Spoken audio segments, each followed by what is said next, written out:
اعوذ باللہ من الشیطان الرجیم بسم اللہ الرحمن الرحیم۔ شیخ سعدی رحمت اللہ تعالی فرماندے نے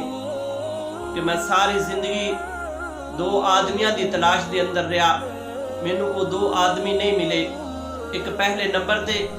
کہ جن نے صدقہ خیرات کیتا ہے اور پھر وہ غریبی دی حالت دے اندر انہیں زندگی بسر کیتی ہے، جن نے صدقہ خیرات کیتا ہے ان دے رزق مال دے اندر اگر اضافہ نہیں ہویا، میں ایسے آدمی نو تلاش کردا رہا۔ بلکہ جس انسان نے بھی صدقہ خیرات کیتا ہے اللہ تبارک و تعالیٰ نے اس سے رزق مال دے اندر اضافہ فرمایا ہے۔ بلکہ میرے آقا علیہ السلام نے تو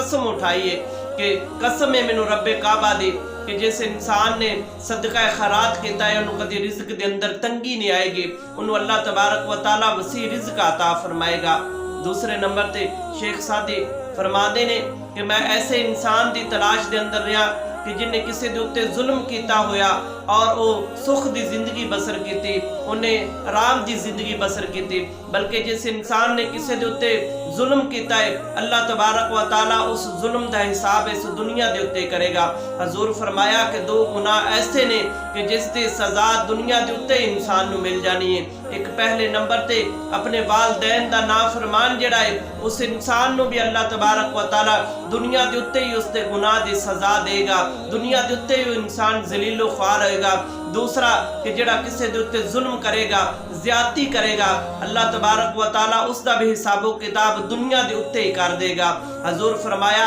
کہ اگر ایک سنگ والی بکری نے بغیر سنگ والی بکری نو ماریا ہے تو اس دا حساب و کتاب بھی اللہ تبارک و تعالیٰ کل قیامت والے دن کرے گا۔ دوستو اس واسطے دنیا دے اتے اس طرح زندگی بسر کرو کہ اپنی زندگی دے اندر اپنے ہاتھ دے نال صدقہ خیرات کرو، اپنے ہاتھ دے نال جو اللہ تبارک و تعالیٰ اس دا 10 گنا تانوں دنیا دے اتے لٹائے گا۔ اور دوسرے نمبر تے دنیا دے اتے کسے دے نال ظلم نہ کرو، اپنی زندگی دے اندر کسے دے نال ظلم نہ کرو، ظلم دا حساب و کتاب بھی دنیا دے اتے ہی دینا پائے گا۔ اس طرح زندگی بسر کرو کہ اپنے اخلاق اچھا کرو، اپنا اخلاق اس طرح کرو کہ جڑا انسان تواڈے نال ایک دفعہ ملے وہ دوسری دفعہ تواڈے نال ملن دا مشتاق رہے۔ اپنا اخلاق ایسا کرو کہ جس طرح میرے آقا علیہ السلام نے ارشاد فرمایا،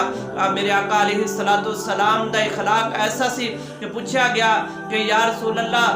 حضرت اما عائشہ صدیقہ دے کولوں پوچھا گیا کہ اما جی میرے آقا علیہ السلام دا اخلاق کس طرح سے، تو اما جی نے ارشاد فرمایا کیا تسی قرآن کریم دی تلاوت نہیں کیتی؟ قرآن مجید سارے دا سارا میرے آقا علیہ السلام دا اخلاق کے حسنہ